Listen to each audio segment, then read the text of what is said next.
Good afternoon. Hope you guys are able to join me today. I'm going to invite a few people. Give me just a moment. And if you are joining me, go ahead and say hi, wave, comment so that I can know you're here and be able to see you. All right. Hopefully I can see the comments today. Hey Nelly. So as you can see, today's topic is judgment. I know I've been promising you guys this topic for like a week now, but the other day I started having a sore throat. I've been going through it, you guys. Like the last few weeks, my dad been in the hospital since Sunday night. I wasn't even gonna do this live today, but I've been promising this topic, so I didn't want to push it off too much longer, so I had to get my energy right first. For those who don't know who I am Monique. I go by Coach Mo. I'm a parenting and business coach. So I help parents co-parent with success to be able to coexist in their child's life, as well as I work with entrepreneurs. I help them identify their ideal client to be able to create products, content, and services to gain income in their business.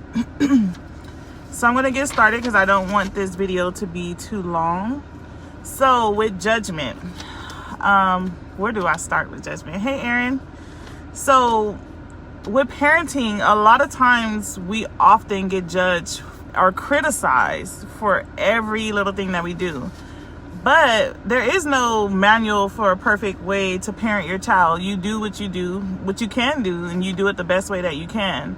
But a lot of people don't agree with that. A lot of people will judge you for any decisions that you make that that's not in alignment with how they do things. So they judge you for the way of doing it differently. And I want to tell people, stop being judgmental, because you never know what a person is going through. You never know where their mental state is. You never know if that's their breaking point.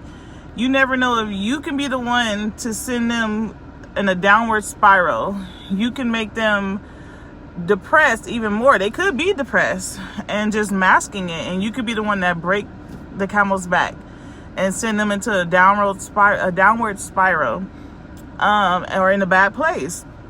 Especially as a parent, we go through so much. We hold in so much. A lot of times we won't ask for help. Sometimes we don't know when to ask for help or who to ask help from. But people are quick to judge you when you're at your breaking point and you probably just lost and don't know what else to do.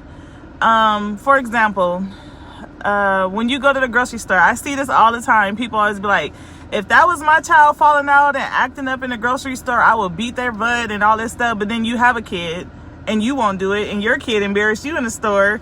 It's like the parent is already embarrassed. You never know what they're going through. You never know what their kid is going through. You don't even know if their kid has some type of known behavioral issue. But we as people judge and be like, that parent don't have control of their kid. They don't know what they're doing. Oh my gosh, if that was my kid. But then again, your kid might have done the same thing. So it's like, come from a place of understanding and help that person. Don't look at them. Don't record it. Because a lot of people record it and be like, look at this kid acting a fool in the grocery store, falling out and all this stuff. That kid could be tired, need a nap. It could be an autistic kid. It could be a whole lot of things. But we judge that parent and thinking that they don't have control of the situation. They can be embarrassed of the way the kid is acting and they don't know what to do. They just have to walk out. Or some people are scared nowadays to even whoop their kid in the store. But then it's not a reason to really whoop them. It's like you just get a handle of that situation. But a lot of times you'll see people like, oh, if that was my kid, like if it was a restaurant, a store, like anywhere in public humiliation due to a child, a lot of people would say what they would do. Just like people without kids always often say like, oh, if that was my kid, or when I have kids, I'm not going to do that. But then you have kids and you do exactly what you're telling other people, the opposite of what you're telling other people you were going to do when you have a kid. It's so crazy. Hey, thanks for tuning in. Make sure you guys like and share the video. But you never know what that parent is going through. A lot of parents be under a lot of stress, especially if they have younger kids, toddlers, stuff like that. Non-school age kids. it's stressful. It's hard to, especially if you're a stay-at-home mom. Oh my gosh, like when I homeschooled my kid and he was home with me every day, you don't get no days off. I don't care, like, and most of them like usually live with the other parent, and that parent is a provider, and they're at home with the kids, and that's their 24/7. That's their job. They're constantly parenting 24/7. They don't get a break. Nobody's relieving them, and for them to focus on self-care. You never know what mental state they are in, especially if they've just had a kid. You don't know if they're going through postpartum, where they're just ignoring the kid and the baby is crying. Hey coach, thanks for tuning in. Say for instance the baby is crying and you see a parent just completely ignoring the baby. They could be suffering from postpartum depression. I know I did. I had mild postpartum, where I didn't want to touch my baby for the first 3 months that he was born. My ex-fiance and my mom, my sister, that's why I really respect my village, because they stepped in and they took care of my kid. They were there. They moved in to my house and was there to take care of my son, because I couldn't bond with him the first 3 months. I used to feel like my kid hated me. Every time I touched him, he cried, but when other people touched him, he didn't cry. So I didn't want to touch my kid for 3 months. So you never know what that person is going through, but people pass judgment on them thinking like, oh, they're just a bad parent for ignoring their kids. You just never know. Also, you're not knowing what's going on with the child. Most kids fall out, act a fool, stuff like that. When, remember I told you guys, either they're tired, they're hungry, or they just don't know how to process their emotions. It's normal for toddlers and little kids to have their moment. That's perfectly fine. It's nothing wrong with them. Also, things from the outside may not look like it's in control, but it can actually be in control. They can actually be in control of the situation, but they're not giving in to the child's behavior. I speak about this in my ebook, 5 Easy Ways to Change Your Child Behavior. If your child want to act up, try to embarrass you in public because they know you're not going to whoop them or discipline them in public, sometimes you got to let them have their moment and you take care of it at home. But that kid they know what they're doing. Some kids do it on purpose. If you got a kid like mine, he would try to do it on purpose because he thinks somebody's going to save him. But sometimes you have to let them fall out. Don't give in to whatever they're trying to do because they want you to buy something or they're not getting their way. You just never know what's going on. So don't pass judgment too quick when on the outside it may not look like they're in control, but they're actually just either trying to discipline their kid in a different way. Also, you never know what that parent is going through. So some parents, like me, I've had multiple struggles being a parent. 3 months, when my son was 3 months, I came back to work from maternity leave and I was let go of my job a few weeks later. So he was almost 4 months and I was unemployed. I was stressed, overwhelmed, figuring out like, how am I going to take care of a baby as a single mom? And you never know. Like, I was so stressed. I didn't want nobody to talk to me. I was not a friendly person. And I was suffering from postpartum depression. That was just like kicking me while I was down, losing my job. It was just another thing that I had to deal with. So busy. Okay, no problem. But it was just another thing I had to deal with. I wasn't trying to go look for no jobs because mentally I was not there. I was there, but I wasn't there. I was dealing with my baby not bonding with me or connecting with me. I couldn't even breastfeed because he wouldn't take my milk. I had to pump to give him the milk. And then I had to do formula too, which wasn't part of the plan.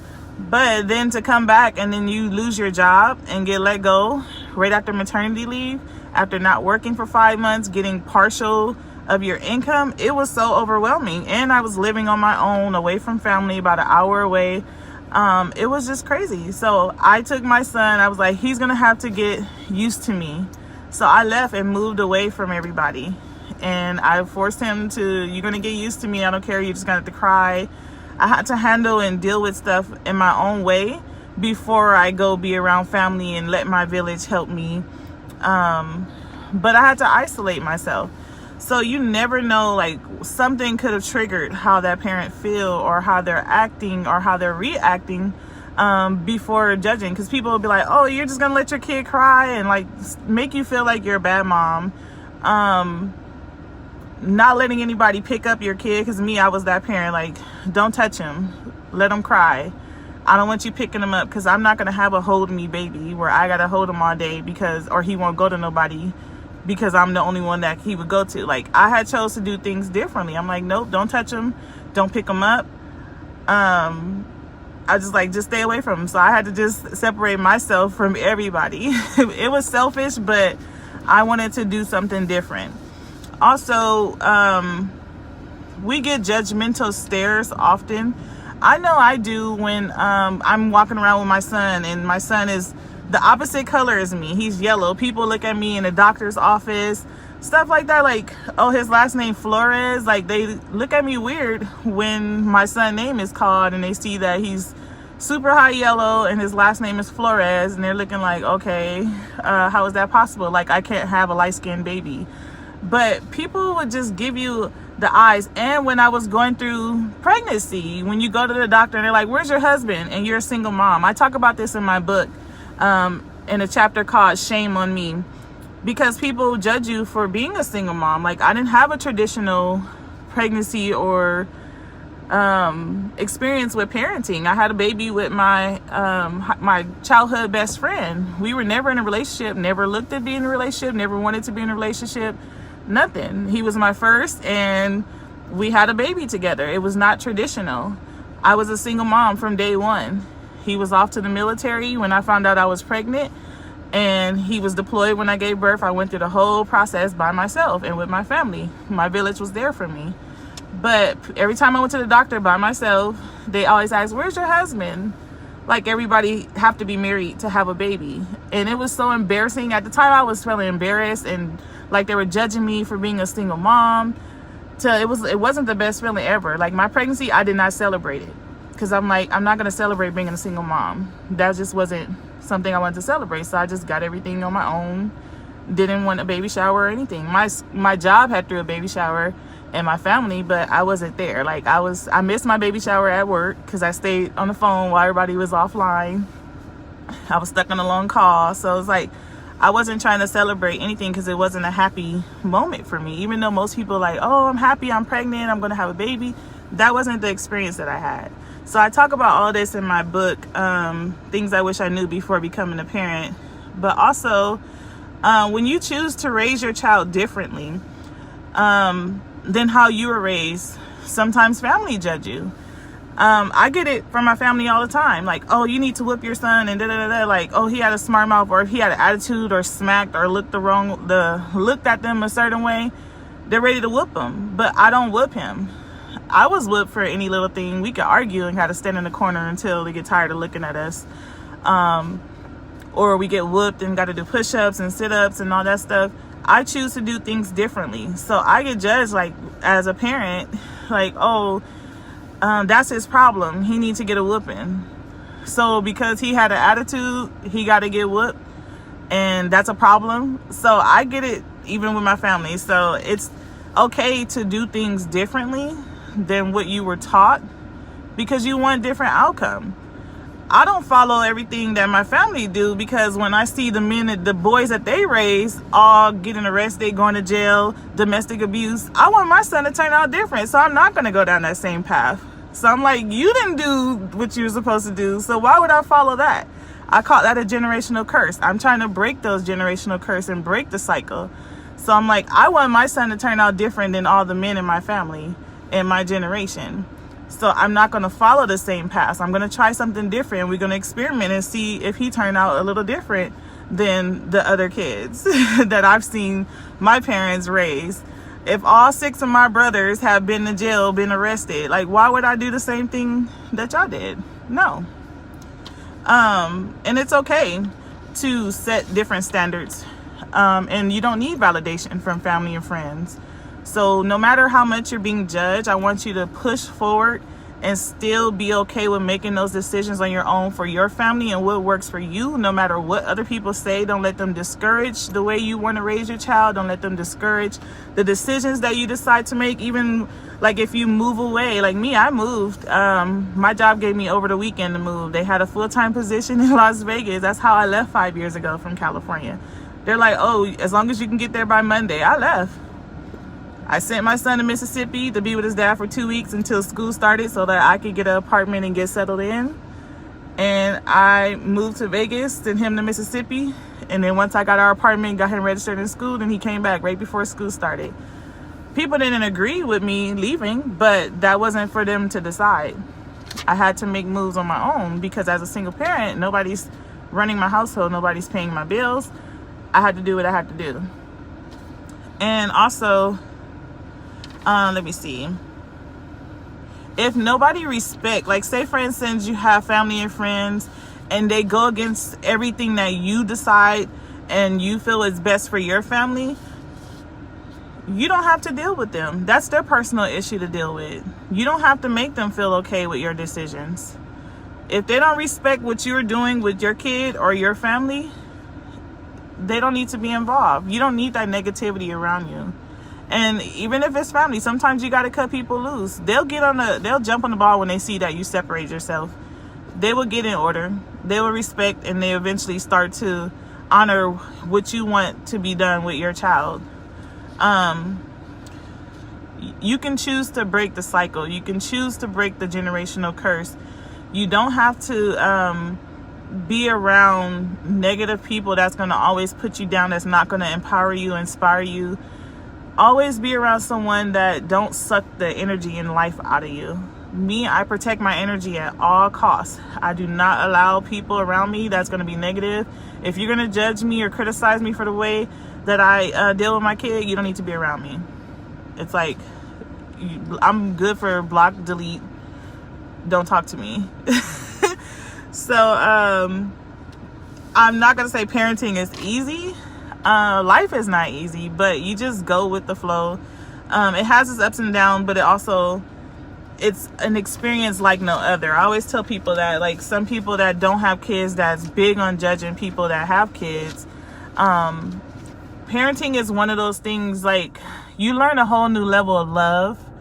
You learn a whole new level of forgiveness, bonding, because there's no manual. Like, there's no proper way or a specific way you have to raise your kid. And each kid is different. So you have to handle each kid differently. Even I know that people that have more than one kid, they always say like, oh, no kid is alike. They're not the same. Every kid have their own personality and they have their own purpose. And it's for you as a parent to help bring out that purpose in them. Better younger than older, so they won't be adults still trying to figure out what their life purpose is. So that's what I'm doing with my son right now. I'm helping him figure out his purpose. So he's not allowed to use his phone or electronics, stuff like that during the week. He's going to journal, work on his penmanship, read books, experience different things to get identify what it is that he liked to do. He wants to do a YouTube channel. So we wrote down a business plan. I'm like, what topics do you want to talk about? We wrote all that out. So if you want to be a blogger, what do you want to talk about? And it helps with his writing and stuff. So I'm supporting him in his dreams of blogging and being a YouTuber. So that's what he want to do. That's what I support him in. He loved the nature. He loved take pictures. So I'm buying him a camera so that he can do photographs in nature, and he wants to do lifestyle blogs. So it goes together. So you have to support your kids and do whatever is best for you and them. Even though people might not agree with it, it might be like, oh, he's too young, but you don't want your kid to be one of those kids that go to college because the parents force them, and they don't know, hey, thanks for tuning in, they don't know what their major is going to be. A lot of kids go to college, undeclared major, you spend all this money, you get all the student loans, you get all this debt, and then you come out of college working a minimum wage job. No experience, not even working in the field that you went to school for. I don't want that to be my child's future. He needs to know what he want to do and that he enjoy it before he go to college. I'm not going to waste no money sending him to college and he not know what he want to do. My mom allowed us to have a year off before we went to college. I was a psych major. I thought I wanted to do business before. Then I changed like the first year and went to be a psychology major once I did my first psychology class. And here I am now. I'm coaching people. I can go and finish the rest of my master's, my last semester, and be a licensed therapist. But that's something I might do in the future. But I don't want to do that. I know that I want to coach people, not be a therapist. But as parents, we're responsible for protecting our kid as well as showing them the way, because you are their example. They're not going to do as you say, they're going to do as you do. And that's one thing that people don't realize. Your kid is watching your every move, so you have to play it in the right way so you won't be teaching them bad habits. We're already hard on ourselves, so why let other people be hard on us too? Thanks for tuning in. So we're already hard on ourselves. Don't let anybody make you feel guilty for the way you do things, and just let it go. Don't have those people around you. But that's what I wanted to tell you guys about, talk to you guys about judgment. Don't judge anybody, because you never know what they're going through. And you never know if you could be that one person that's going to send them off the edge. They could be like saying, I'm going to kill myself. And then you tell them, why are you here? I wish you wasn't here anymore. And then they wind up doing it. Then you're going to feel guilty, because you never know where their mindset is. And if they were already talking themselves off the ledge, like, you could be that one person to save somebody by helping them instead of judging them. You could be like, I see people like, oh, that mom's out partying and stuff like that.